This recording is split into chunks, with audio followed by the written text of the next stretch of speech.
Hello students, आज हम पढ़ेंगे द्विविस्थापन अपक्रिया। पिछले वीडियो में आपने पढ़ा विस्थापन अपक्रिया, तो आपका पॉइंट है, आज का टॉपिक है द्विविस्थापन अपक्रिया।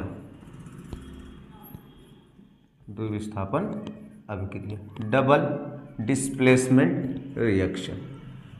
द्विविस्थापन अपक्रिया मतलब क्या होता है कि वे रासायनिक अपक्रिया जिसमें यौगिक के दो आयनों का परस्पर क्या होता है, विनिमय होता है और नया यौगिक बनता है, उसे कहते हैं द्विविस्थापन अपक्रिया या उभय विस्थापन अपक्रिया या उभय अपघटन अपक्रिया। जैसे यहाँ पर हमने लिया AgNO3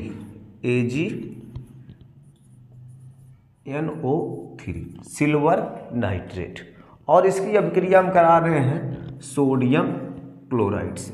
तो यहाँ पे मिल गया आपको क्या क्या मिल जाएगा, ये सोडियम क्लोराइड है तो Na+ देगा और Cl-। AgNO3 है, सिल्वर नाइट्रेट, सिल्वर को अलग कर दो, नाइट्रेट यहाँ पे NO3- होता है तो Ag क्या होगा प्लस, तो प्लस को माइनस से ऐड कर लीजिए, माइनस को प्लस से, तो आपको क्या मिल जाएगा AgNO3 क्या मिल जाएगा, सॉरी AgNO3 नहीं मिलेगा, आपको मिल जाएगा सोडियम नाइट्रेट, क्या मिल जाएगा सोडियम नाइट्रेट मिल जाएगा, प्लस Ag तो Cl के साथ हो गया है तो AgCl मिल जाएगा। तो यहाँ पर हम देख रहे हैं द्विविस्थापन, क्या कर रहा है Ag और Na का क्या हो रहा है, विस्थापन हो रहा है। Na का NaCl से निकल करके किससे मिल रहा है, NO3 से, और AgNO3 से हट करके किसके साथ मिल रहा है, Cl के साथ, इसीलिए इसको कह रहे हैं द्विविस्थापन अपक्रिया। तो नेक्स्ट पॉइंट है ऊष्माक्षेपी तथा ऊष्माशोषी अपक्रिया, बहुत इंपॉर्टेंट है। ऊष्माक्षेपी तथा ऊष्माशोषी अपक्रिया बहुत इंपॉर्टेंट है, पेपर में, बोर्ड पेपर में कई बार पूछा गया है।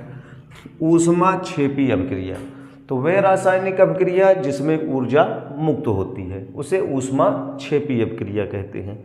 और ऊष्माशोषी अपक्रिया, तो वे रासायनिक अपक्रिया जिसमें ऊष्मा अवशोषित होती है, ऊष्मा लगती है।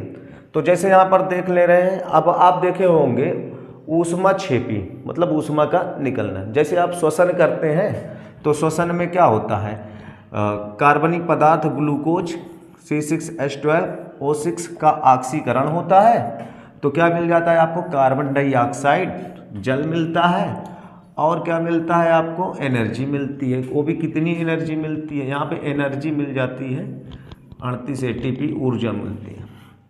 तो यहाँ पे ऊर्जा क्या हो रही है, ऊर्जा मुक्त हो रहा है, इसीलिए क्या ऊर्जा निकल रहा है। अगर उधर ऊर्जा लिखा हो, ऊष्मा लिखा हुआ है तो ऊर्जा निकल रहा है, अगर इधर लिखा होता है तो ऊर्जा क्या हो रही है, अवशोषित हो रही है, ऊर्जा लग रही है। तो यहाँ पे इसको बैलेंस कर लेंगे, यहाँ पे 6 लगा करके, यहाँ भी 6 लगा लेंगे। तो ये क्या है, ऊष्माक्षेपी अपक्रिया, ग्लूकोज का ऑक्सीकरण हो रहा है, ग्लूकोज यहाँ पे क्या हो रहा है, ऑक्सीकृत हो रहा है। ठीक है, नेक्स्ट एग्जाम्पल हम देख ले रहे हैं। जैसे यहाँ पे कार्बन और ऑक्सीजन, कार्बन और ऑक्सीजन मिलकर क्या बना रहे हैं, कार्बन डाइऑक्साइड प्लस यहाँ पर ऊष्मा, प्लस क्या मिल रही है, ऊष्मा। तो ये भी क्या है, ऊष्माक्षेपी अपक्रिया है। ठीक, अगर इधर ऊष्मा देखने को मिल जाए तो समझ लीजिए ऊष्माक्षेपी अपक्रिया, ऊष्मा निकल रही है। नेक्स्ट क्या है, ऊष्माशोषी अपक्रिया। ऊष्माशोषी मतलब क्या होता है, ऊष्मा लगेगी जी, ऊष्मा अवशोषित होगी। जैसे AgCl अपघटन अपक्रिया में पढ़ रहे थे हम, यहाँ पे क्या कर रहे हैं, सूर्य का प्रकाश दे रहे हैं, क्या दे रहे हैं, सूर्य का प्रकाश। अब प्रकाश क्या है, प्रकाश ऊष्मा है, और ऊष्मा लगने पर ये क्या हो रहा है, 2Ag और प्लस Cl2, Ag अलग हो गया और Cl अलग हो गया।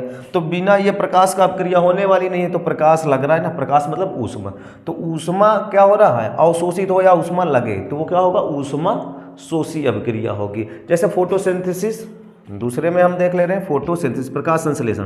प्रकाश संश्लेषण में क्या होता है कि कार्बन डाइऑक्साइड और जल, कार्बन डाइऑक्साइड और जल, ये यहाँ पे लगता है क्या, सूर्य का प्रकाश, सूर्य का प्रकाश, और ये बना लेते हैं सूर्य का प्रकाश और क्लोरोफिल, क्लोरोफिल भी होता है यहाँ पे। तो सूर्य का प्रकाश जब पड़ता है तभी कार्बन डाइऑक्साइड और जल अभिक्रिया करके कार्बनिक पदार्थ ग्लूकोज का क्या करते हैं, निर्माण करते हैं। और यहाँ पे क्या मिलता है 6O2 प्लस 6H2O। तो यहाँ पे क्या हो रही है, अभिक्रिया स्टार्ट करने के लिए, अभिक्रिया होने के लिए प्रकाश मतलब ऊष्मा की आवश्यकता पड़ रही है। यह प्रकाश प्लस करके इधर भी लिखा जा सकता है। अगर इधर प्लस करके ऊष्मा लिखा है तब पर भी समझ लीजिए कि ऊष्मा अवशोषित हो रही है, या यहाँ पर ऊपर लिखा हुआ है एरो के ऊपर, ये मतलब अभिक्रिया चिन्ह के ऊपर, तो भी क्या है, अवशोषित हो रहा है। उधर लिखा हुआ है तो ऊष्मा क्या हो रही है, बाहर निकल रहा है। ठीक है, यहाँ पे कुछ मैं रिएक्शन लिखने जा रहा हूँ, आप देख करके बताइएगा कि ये ऊष्मा क्षेपी अभिक्रिया या ऊष्मा शोषी अभिक्रिया है। ठीक है, जैसे यहाँ पे कैल्शियम कार्बोनेट को क्या कर रहे हैं, हीट कर रहे हैं, तो क्या मिल रहा है, कैल्शियम ऑक्साइड प्लस CO2। ठीक है, नेक्स्ट क्या है आपका, यहाँ पे हमने लिया CaO प्लस H2O यहाँ पे, और यहाँ पे मिल गया आपको CaOH का होल ट्वाइस प्लस यहाँ पे ऊष्मा। ठीक, नेक्स्ट ये पहला हो गया, दूसरा हो गया, तीसरा कुछ एग्जाम्पल और लिख दे रहा हूँ। यहाँ पे 2Mg प्लस O2 क्या मिल जा रहा है, 2MgO प्लस ऊष्मा। ठीक है, चौथा लिख दे रहा हूँ मैं, चौथा आपको लिख दे रहा हूँ अमोनिया बनने आने वाला विधि, अमोनिया बनाने के N2 प्लस 3H2 मिल गया रहा है, 2NH3 प्लस ऊष्मा।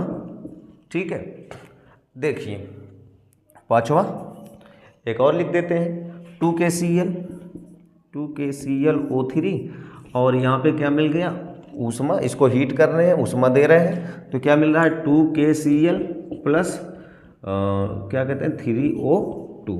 ठीक है, तो यहाँ पे क्या हो गया कि ये सारी रासायनिक अपक्रियाएं आप बताएंगे, कमेंट में बताएंगे कि कौन सी रासायनिक अपक्रिया कौन सा है। ठीक है, नेक्स्ट अपक्रिया है उदासीनीकरण अभिक्रिया, ये भी पेपर में पूछा जाता है, उदासीनीकरण अभिक्रिया, उदासीनीकरण अभिक्रिया।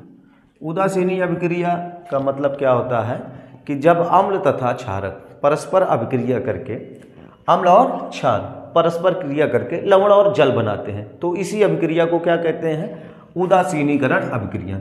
अम्ल और क्षार, तो यहाँ पे मिल लिया अम्ल और क्या लिया, क्षार, क्षारक भी लिख सकते हैं, क्या बनाते हैं, लवण व जल बनाते हैं, तो इसी अभिक्रिया को क्या कहते हैं, उदासीनीकरण अभिक्रिया।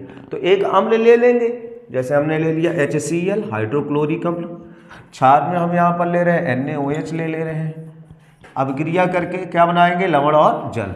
कैसे अभिक्रिया होगी, Na और OH, OH माइनस देता है तो Na क्या देगा, Na प्लस, क्योंकि OH जितना माइनस है तो प्लस उतना Na होगा, Cl माइनस H क्या होगा, H प्लस, क्योंकि अम्ल है तो H प्लस देगा। तो यहीं पर अपक्रिया करा लो, प्लस को माइनस से जोड़ लीजिए, इस माइनस को इस प्लस से जोड़ दीजिए, तो यहाँ पे सोडियम क्लोराइड मिल जाएगा आपको, और यहाँ पे क्या मिल जाएगा, H2O। ठीक है ना, तो लवण और जल बनाते हैं, तो इसी अभिक्रिया को क्या कहते हैं, उदासीनीकरण अभिक्रिया। एक एग्जाम्पल और ले लेते हैं हम, यहाँ पे कोई अम्ल ले लीजिए, जैसे हमने ले लिया H2SO4 प्लस MgOH का होल ट्वाइस। ठीक है, ये अम्ल है, सल्फ्यूरिक अम्ल और मैग्नीशियम हाइड्रोक्साइड, अभिक्रिया कराएंगे, क्या बनेगा, देखो इसको आयनित कर लीजिए, आप तोड़ लीजिए, अम्ल है तो H प्लस देगा, कितना H है 2, तो 2H प्लस, तो यहाँ कितना प्लस है, एक प्लस है तो 2, यहाँ 2 लगा है तो 2 प्लस, तो SO4 क्या होगा, तो जितना ये प्लस उतना ये माइनस। MgOH का होल ट्वाइस, तो यहाँ पर Mg अलग को कर लो, OH को अलग कर लो, OH कितना है 2 है, एक OH एक माइनस बनाता है, 2 लग दिया, 2 माइनस, तो Mg क्या होगा 2 प्लस होगा, तो प्लस को माइनस से और माइनस को प्लस से, तो Mg के साथ SO4 हो गया MgSO4 प्लस क्या बन गया H2O।